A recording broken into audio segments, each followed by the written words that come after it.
Hi hello friends, అందరు ఎలా ఉన్నారండి? Welcome back to our channel. ఇదైతే మా బాబుకి చాలా ఫీవర్ వస్తుందండి. అసలు సడన్గా స్టార్ట్ అయింది. ఒక ఫైవ్ ఫోర్ డేస్ అవుతుంది. అసలు తగ్గట్నే లేదు. ఇదైతే ఫస్ట్ డే అయితే అసలు సడన్గానే ఫీవర్ స్టార్ట్ అయ్యింది. స్కూల్కి మంచిగానే వెళ్ళిండు మార్నింగు.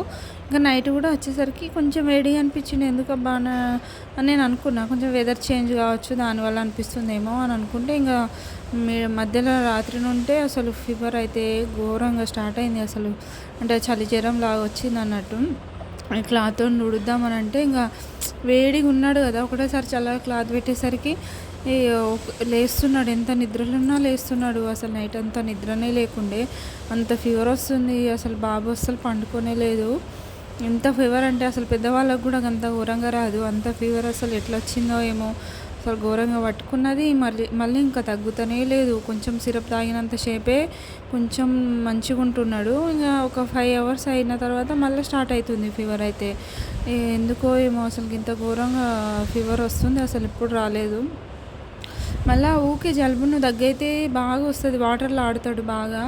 ఇక కోల్డ్ కఫ్ అయితే అస్సలు తగ్గట్నే లేదు. ఇక ఎంత ఎంత సిరప్లు తాగిచ్చినా ఏం చేసినా కూడా మళ్ళీ హాస్పిటల్కి పోతే కూడా అవే సిరప్లు రాస్తారు.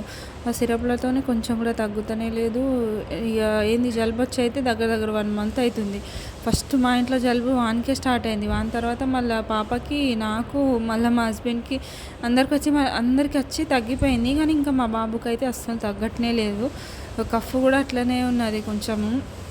ఎన్ని సిరప్లు అయితే ఒక 2 సార్లు 3 బాటిల్ అయిపోయినాయి. ఎంత పోసినా కూడా అసలు తగ్గుతూనే లేదు. హాస్పిటల్కి తీసుకెళ్తే బ్లడ్ టెస్ట్ చేయించాలని అన్నారు. అయితే బ్లడ్ టెస్ట్ అయితే చేయించినాము. బ్లడ్ టెస్ట్ చేపిస్తే అంటే వైరల్ ఫీవర్ ఏం కాదు, అంటే టైఫాయిడ్ గిట్లా ఏం కాదు, కానీ ఏంది బ్లడ్ ఇన్ఫెక్షన్ అయితే అయిందని వచ్చింది ఫ్రెండ్స్. ఈఎస్ఆర్ అనేది ఉంటుంది కదా, అది మాత్రం కొంచెం ఎక్కువ ఉన్నది అని అన్నారు. అయితే ఏం కాదు, కొంచెం వైట్ బ్లడ్ సెల్స్ అయితే కొంచెం తక్కువ ఉన్నాయి. దానివల్ల ప్లేట్లెట్స్ తగ్గే అవకాశం ఉంటుంది. మళ్ళీ ఒకసారి 2-3 డేస్ తర్వాత మళ్ళీ బ్లడ్ టెస్ట్ చేయండి అయితే అని అన్నారు. ఇడనైతే నేను వాడు తింటాడని కొంచెం పునుగులు చేస్తే కొంచెం వాడు ఇష్టమైనవి చేస్తేనే కొంచెం తింటాడు, లేకపోతే అసలుకి తినడు. అన్నం అయితే చాలా తక్కువ తింటున్నాడు. ఇక అందుకని టిఫిన్సే వానికి నచ్చినాయి కొంచెం చేస్తున్నాయి. మార్నింగ్ అయితే ఇక కొంచెం యాక్టివ్గా ఉన్నప్పుడు మంచిగానే ఆడతాడు, అంతే అటు ఇటు ఎగురుతాడు, అన్నీ చేస్తాడు.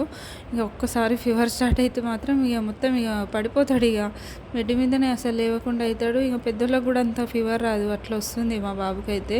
ఇక కొంచెం యాక్టివ్గా ఉంటే మంచిగానే ఇద్దరు ఆడుకుంటారు, అన్నీ చేస్తారు. ఇక బండి కూడా నడుపుతాడు, అన్నీ చేస్తాడు. కానీ ఇక సడన్గా మళ్ళీ ఫీవర్ స్టార్ట్ అయింది అనుకోండి, ఇక మళ్ళీ పడిపోతాడు. ఇక చూడండి ఎట్లా అవుతున్నాడు అసలు ఫీవర్తోని. మొత్తం ఎంత హీట్ అంటే అంత హీట్ వెళ్తుంది బాడీలోకి వెళ్ళి. ఇంత పెద్దలకు కూడా రాదు ఇంత ఫీవరు. వాళ్ళని అంటే పిల్లలకి ఇట్లా అయితే అసలు మనం తట్టుకోలేం కదా. అసలు ఘోరంగా వీక్ అయిపోయిండు మొత్తము. స్కూల్కి వెళ్ళగా కూడా ఒక మండే రోజేమో వెళ్ళిండు అంతే. ఇంకా తర్వాత నుంచి స్కూల్కే పంపట్లే. ఇంత ఫీవర్తోనే ఇంకా పంపాల్సిన అంత అవసరం కూడా లేదు కదా ఫ్రెండ్స్. ఏ పిల్లల హెల్త్ కంటే ఏది కూడా మనకి ఇంపార్టెంట్ కాదు కదా. ఇంకా మళ్ళీ సాయంత్రం మళ్ళీ ఫీవరే. అది నెక్స్ట్ డే మార్నింగ్ కూడా అట్లనే ఉన్నది. ఏంటి వెట్ క్లాత్తో ఎంత తుడిచినా కూడా అసలు వేడి ఇట్లా వెళ్తున్నది. ఒకటే నిమిషంలో ఇట్లా కూలింగ్ అంతా, అంటే ఎంత కూలింగ్ ఉన్నా అది వేడిగా అయిపోతుంది కర్చీప్ అయితే. ఇక తర్వాతనైతే ఇక కొంచెం సేపు వాళ్ళ చెల్లెతోనైతే ఆడుకున్నాడు. ఇక 2 రోజులు అయింది స్నానం చేపియక. స్నానమే చేపియలేదని చెప్పేసి ఒకసారి వేడి నీళ్ళతో మంచిగా స్నానం చేపిస్తే వానికి కూడా బాడీ హల్కంగా ఉంటుంది కదా. ఎంతైనా స్నానం చేయకపోతే కొంచెం బరువు అనిపిస్తుంది. అందుకనే ఇక వేడి వాటర్ పెట్టి స్నానం అయితే చేయించిన మా బాబుకి అయితే. ఇక స్నానం చేపిస్తే కొంచెం సిరప్ తాగి కొంచెం యాక్టివ్గా అయినట్టే అయిండు. ఇక ఫీవర్ తగ్గిందేమో అని అనుకున్నాం. ఇక తగ్గింది. ఇక 2-3 డేస్ వచ్చింది కదా, తగ్గిపోతుందేమో, యాంటీబయాటిక్లు కూడా వేస్తున్నాం కదా అని మేము అనుకున్నాము. కానీ అసలు తగ్గలేదు ఫీవర్ అయితే. మంచిగా ఆడిండు వండి అయితే, అంటే ఒక 5-4 అవర్స్ మంచిగానే ఉన్నాయి. ఇక ఒక్కసారి పడుకొని లేచిండా అంతే. ఇక మళ్ళీ నిద్రలనే వచ్చేస్తుంది ఫీవర్ అయితే. ఇక్కడ మంచిగా యాక్టివ్ ఆడుతుంటే ఇక తగ్గిందేమో, ఇక ఫీవరు రాదు, ఇంకా మళ్ళీ ఏమొస్తుంది అని అనుకున్నాము. ఇక నెక్స్ట్ డే మార్నింగ్ మళ్ళీ సేమ్ స్టార్ట్. ఇక మళ్ళీ ఫీవర్ అట్లనే ఉన్నది. ఇక నిన్న మళ్ళీ హాస్పిటల్కి వెళ్ళి చూపించుకొచ్చినాము, తగ్గుతుంది అని చెప్తున్నారు. ఇక అంటే వైరల్ ఫీవర్ అయితే ఏం కాదు, నార్మల్గానే బ్లడ్ ఇన్ఫెక్షన్ అయింది కదా, దానివల్లనే వస్తున్నది అది ఇది అని అంటున్నారు. ఇక చూడాలి, ఇంకా ఫీవర్ అయితే అట్లనే వస్తుంది, ఇంకా కొంచెం అట్లనే వస్తుంది. వీడియో నచ్చితే లైక్ చేసి సబ్స్క్రైబ్ చేసుకోండి. Bye friends.